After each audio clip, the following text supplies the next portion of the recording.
Hey, y'all.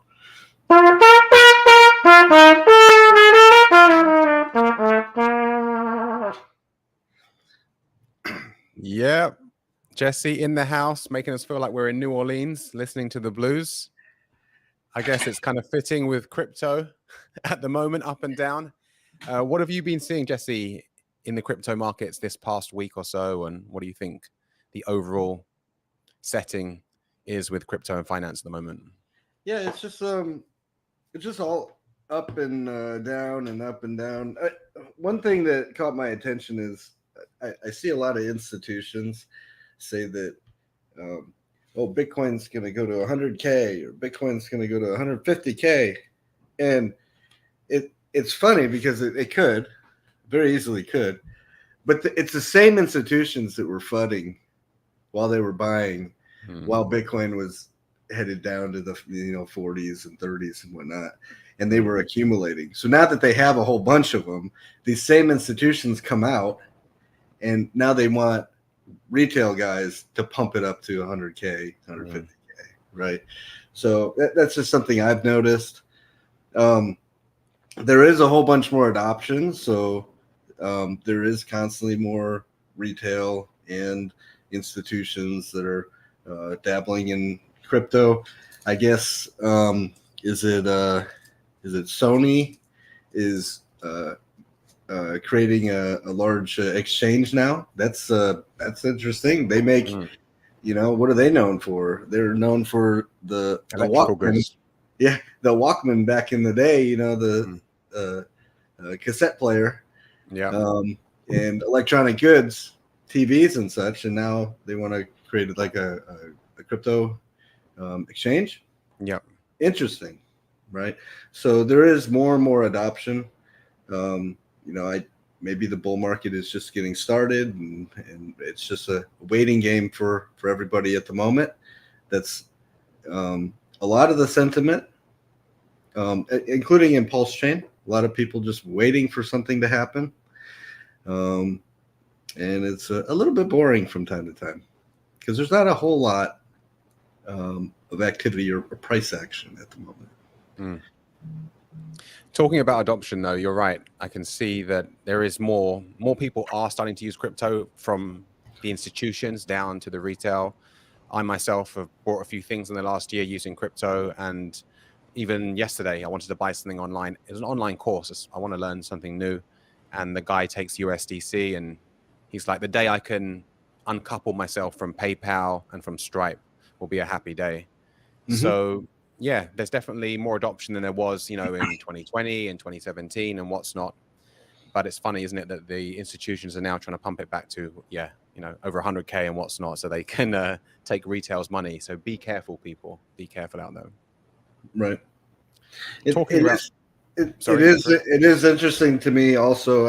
I always say this. I mean, there's some really, really diehard believers that will try to tell you that crypto is going to replace dollars. But what's interesting, everyone has to keep this in mind. It is dollars that come into crypto, right? So dollars that get sent to an exchange. The exchange then holds those. They invest those in other ways. And then they give you the crypto that they have. Well, at least if you extract it from the exchange, right? Your keys, your coins, all that stuff.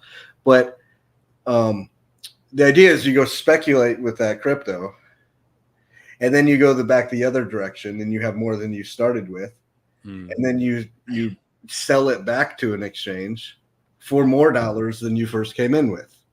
So no matter what people may believe about crypto replacing dollars, that's and there are businesses that accept crypto. That's true, but remember, the big gate in and out of crypto is still, and for a long while, will be dollars.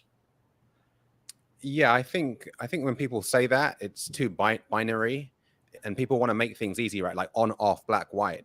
Where, like you said, you want to come in with a certain amount of value in dollars and then leave with more, hopefully, right? That's why you invest in crypto.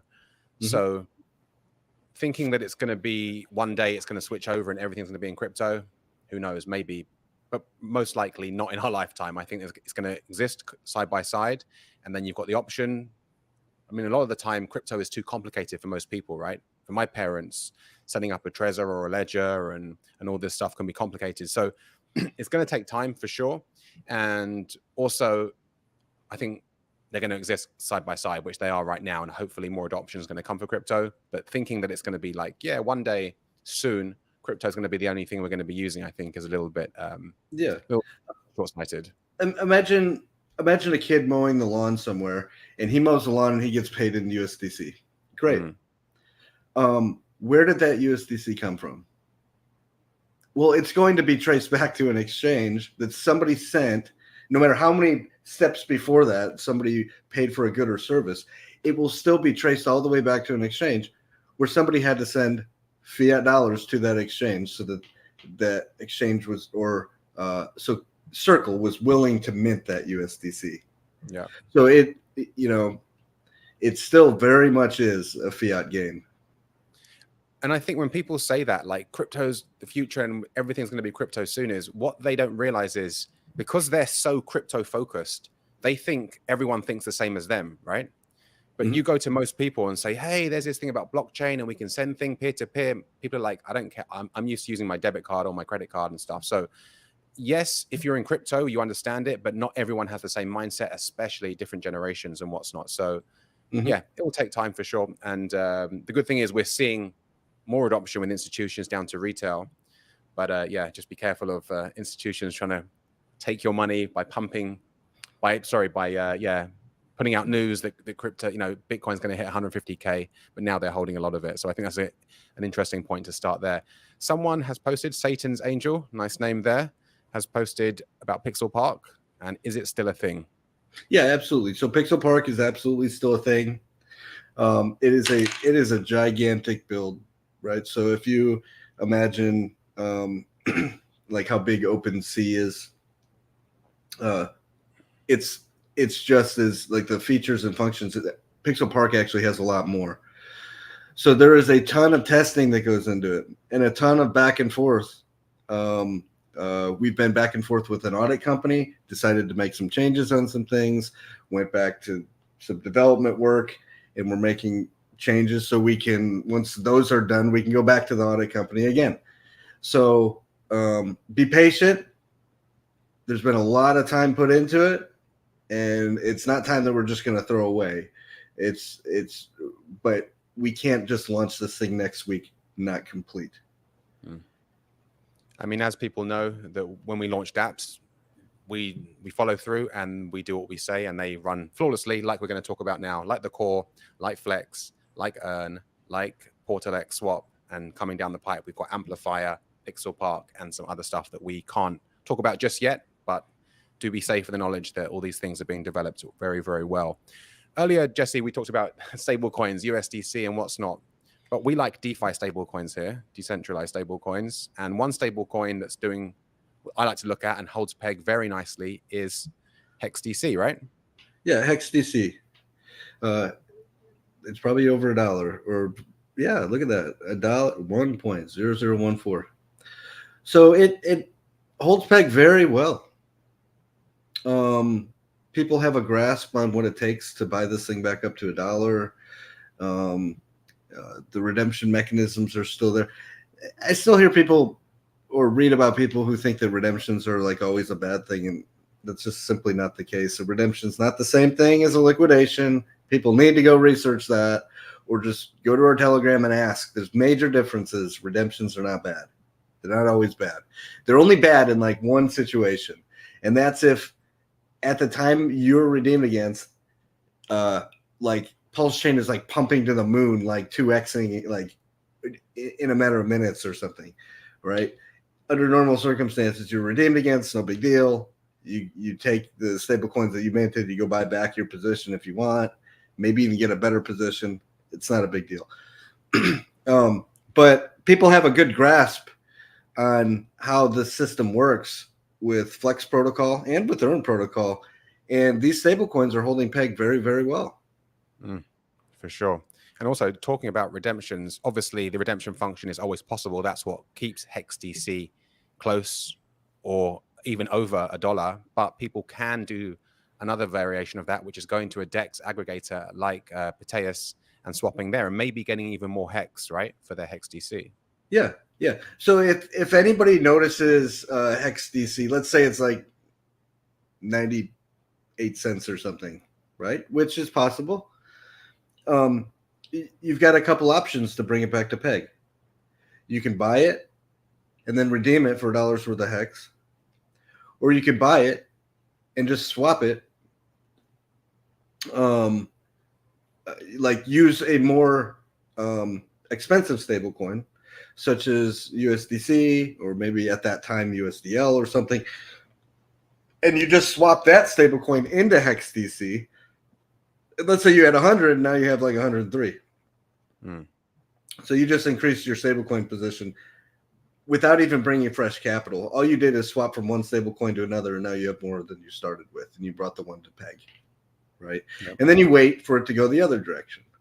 You wait for USDL to be under peg and HEXDC to be over $1. And then you're like, oh, sweet, I can go swap this for some USDL, and you have more than you started with. And you can kind of just repeg it and accumulate stable coins simply by swapping across stable coins.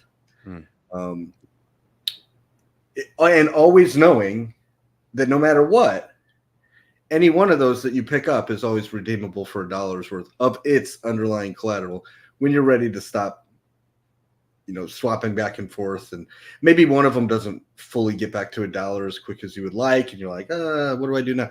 Well, you do always have the option to redeem at that point and get your $1 worth, right? I mean, this is what differentiates an over-collateralized stablecoin compared to something like LUSD, the Luna stablecoin? Well, what was it? UST. Sorry, UST, yes. So that was obviously all propped up by people thinking there was collateral there. And then when we saw people do a bank run, obviously that collapsed. Where when you have something that has more collateral backing the system, like Flex, like Earn, like liquid loans, we see these hold their peg very well because, HEXDC a lot of the time is sitting even over $1 like today, isn't it? Yeah, absolutely. So what is a bank run? A bank run is simply where people try to get their value out as quick as possible, right? A whole bunch of people. So with UST, it became quite clear that the collateral was not backing all those stable coins. What you have is a whole bunch of things that say they're worth $1, but there's nothing there. There's no redemption back for $1 worth of anything. There was no like the collateral just simply wasn't there. You could have mega millions or billions of these tokens and only hundreds of millions worth of some sort of collateral. So where did the rest of those come from? Well, people realized, oh, they're not backed. This ain't good. And you don't want to be left holding a worthless stable coin. So you race to the door to dump it as quick as you can. Okay. Meanwhile, the value of that stable coin is going down on the dexes because it's being dumped. The ratios being changed against what it's paired to. And nobody's willing to buy it because there's no redemption mechanism. And there's no collateral to redeem for, right? There's not enough collateral for them all to be redeemed for. So they all get left on the DEX. And there's an overabundance of the stable coins that have been dumped and nobody willing to buy them because you can't do anything with them. You can't redeem them back for $1 worth of something. There's been many stable coins that have done this. And the key that makes a stable coin always be pegged to $1 is it has to be over collateralized. It has to be able to be redeemed if people desire it to be. You can't turn that function off and say, oh, we're just going to turn redemptions off. You can make it as fair as possible by saying if somebody wishes to do a redemption, that redemption is going to come from the lowest, riskiest vault, and then it's going to go in order, right? It's not going to come from the the safest vault, right? That's not fair. It's going to come from the lowest, riskiest vault. And it's simply going to burn that stablecoin. Just like the guy who created the stablecoin to begin with, he minted it by putting collateral in. He can burn the stablecoin and get his collateral back out. But anybody can burn the stablecoin and get their collateral back out.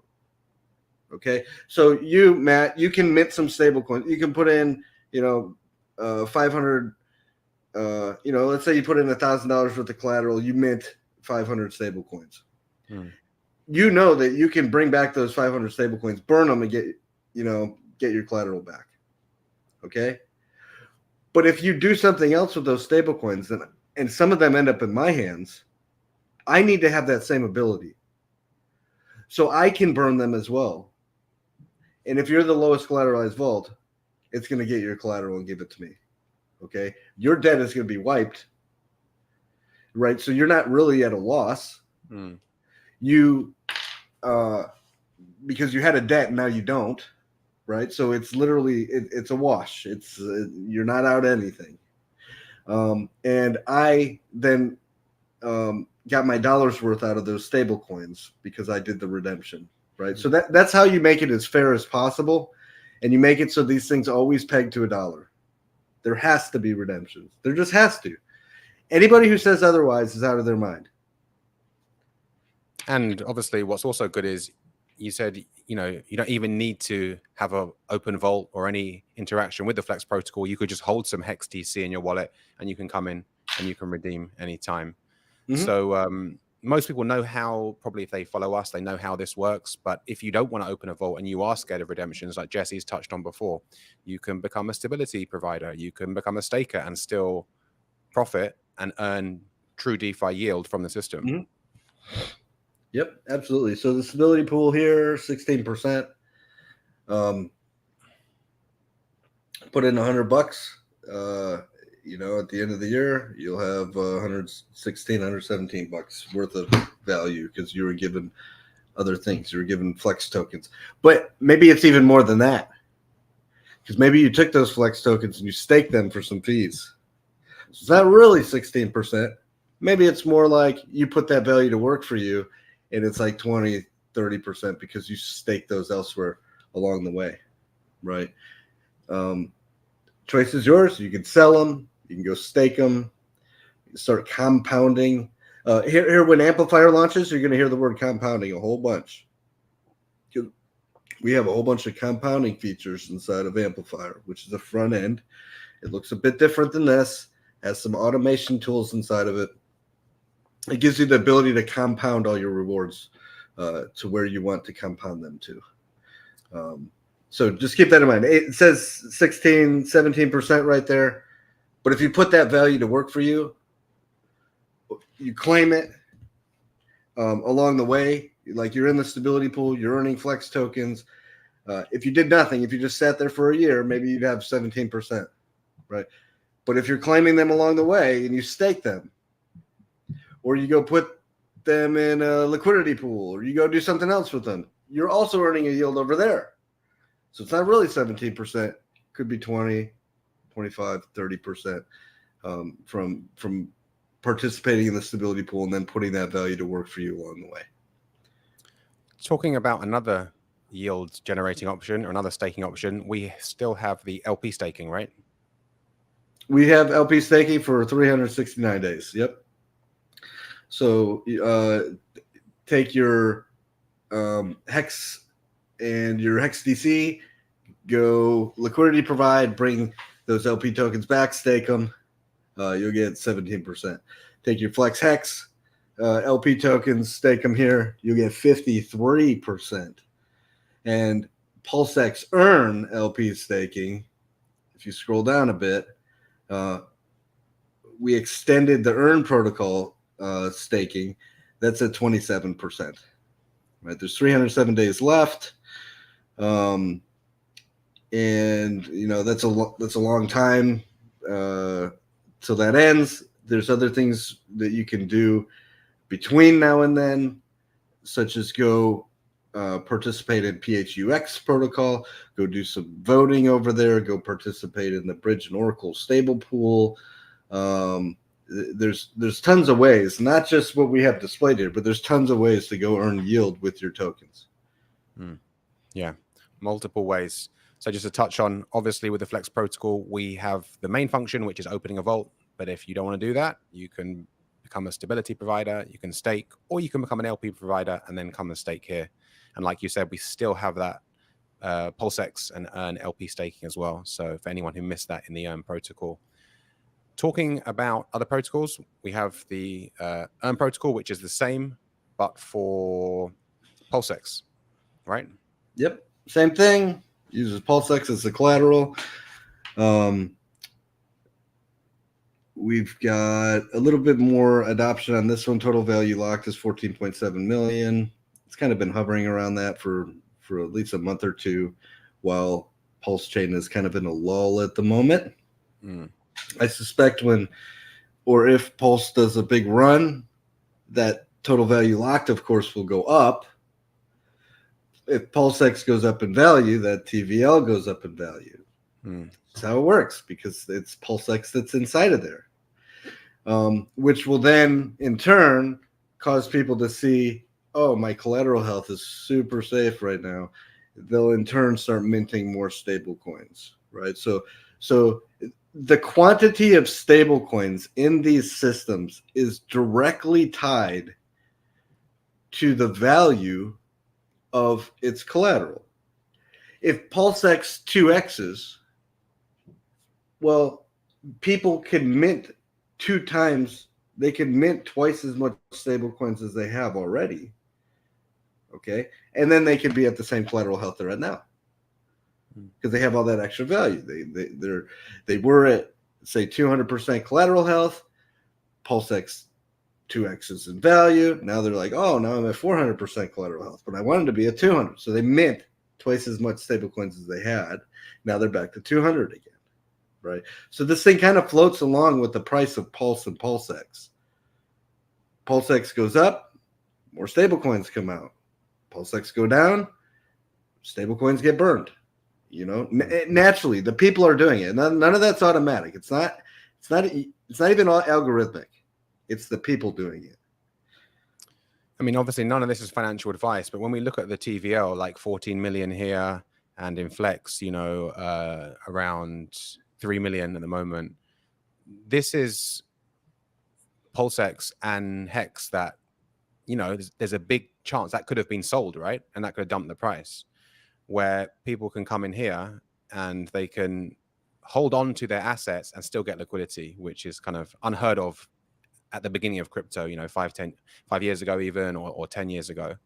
So it's good to see people are utilizing it. But like you said, if we see a big run up in Pulse and PulseX, that TVL will change quite a bit. Yeah, absolutely. I mean, this is a normal thing in traditional markets. You put up something as collateral, you take a loan, right? And you do whatever you want with that loan and pay it back when you're ready, or never pay it back if you know your collateral health goes up a whole bunch and you just keep taking more loans. Like, this is just a normal thing in traditional markets. It's also how you hear, like, mega millionaires and billionaires, you hear on the news, how come they don't pay any taxes? It's because they don't sell anything. All they do is, like, lock it up somewhere at an institution, or place it up as, offer it as collateral somewhere, stuff that they own, and then they take a loan. Yep. And you don't pay taxes on a loan. Now, if they sell their assets, they would pay taxes, but they don't. They just lock them up and take loans over and over and over and over and over, and they never pay taxes, right? So this is like, now that ability exists in crypto. It's kind of existed for a while, but like, people really haven't grasped or thought along those lines of, wait a minute, I'm not actually selling these things. I'm just locking them up and getting a loan. Right? What does that mean for my taxes in my jurisdiction? Well, what's great is having that option, like you said, and also being aware of it, because a lot of people, they're not aware of it, right? you don't know what you don't know. So maybe we don't know if you're not, if you're not in the elite and you know about how to use debt, for being tax efficient, depending on your jurisdiction. But when you become educated on it, and now you can do it in crypto, the option's there. So, it's just about having more options for people, just like not selling your hex or not selling your pulsex. There's more options, and the fact that you can use debt and possibly be tax efficient in your jurisdiction, it's just another option for people, which is great. Talking about another option that we haven't touched on today, which is the core, the center of the whole POWERCITY ecosystem, is the POWERCITY core. And in this place, you can earn fees even in more than 2 places, right? Such as earn and flex. So we have our individual protocols that people can participate in, earn yield, stake, and do all these things, right? We have flex, we have earn protocol. Soon you'll see amplifier. We've got Portal X. We've got all these tools. Some of them are in yield. Some of them are just tools. Okay. And people can go and participate in those separately. But people can also come to this core, and this core is just a central staking platform that earns a percentage of the fees from all those tools. It's fairly simple. You can create stakes. You can merge stakes. You can get bonuses for liquidity providing in the form of a bigger share of the fees. You can climb your tiers. So there's different tiers of stakes. You can get ever more interesting NFTs, JPEGs that are attached to your stake. So maybe there's some value there for people who like that artistic side of things. But like at its core, no pun intended, you have a stake, and your stake is earning a percentage of the fees from all of our different dApps. So we have flex out, earn out, Portal X swap out. We have amplifier coming down the pipe, Pixel Park, as we talked about earlier. Obviously, when people use these dApps, there's going to be a small fee to pay because they're getting value from the dApps. And if you're a core staker, you'll be getting a slice of those fees that are getting fed into the core. And you can even be earning fees from 2 places at the same time, right? Like you could be earning fees in Flex and fees from Flex also flowing to the core. So kind of yield coming from all angles. Yep, absolutely.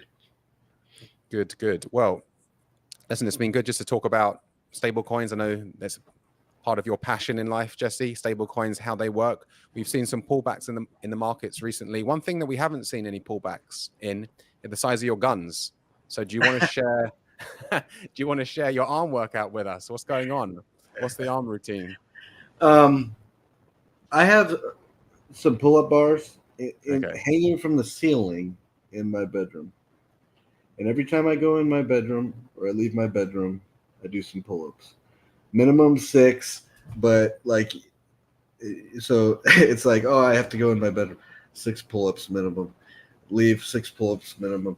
But if I haven't entered my bedroom in a long time, I can actually get up there and do 20 pull-ups now. So it's kind of exciting, but I mean, I have a decent place, and I have my own gym as well. So I'm down there a lot. I do think that fitness is super important. I let myself go for a long while.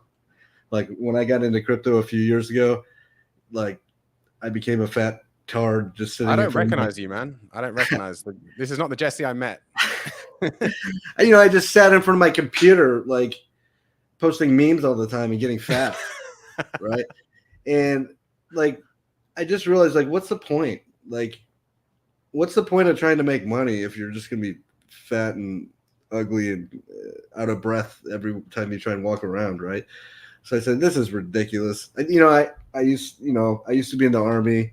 I was quite fit, and I let myself go in the crypto world. And I said, that time has passed. It's now time for me to get back in shape. Without health, what's the point of having wealth? True. Foundation of everything. I mean, you know that what you're doing there is called greasing the groove. Have you heard of this? So it's like every time you walk past a chin-up bar or whatever, or you do a few chin-ups, and it's like greasing that groove every day and it's like volume over time is good for growth and obviously perfecting that technique. So you're probably, how many times are you doing that a day? At least 8, 10. 8 times 6, what? 6, or say maybe 50, 60 Yeah. chin-ups a day times 6 or 7. That's like, you know, that's like 250, 300 chin-ups a week. Yeah.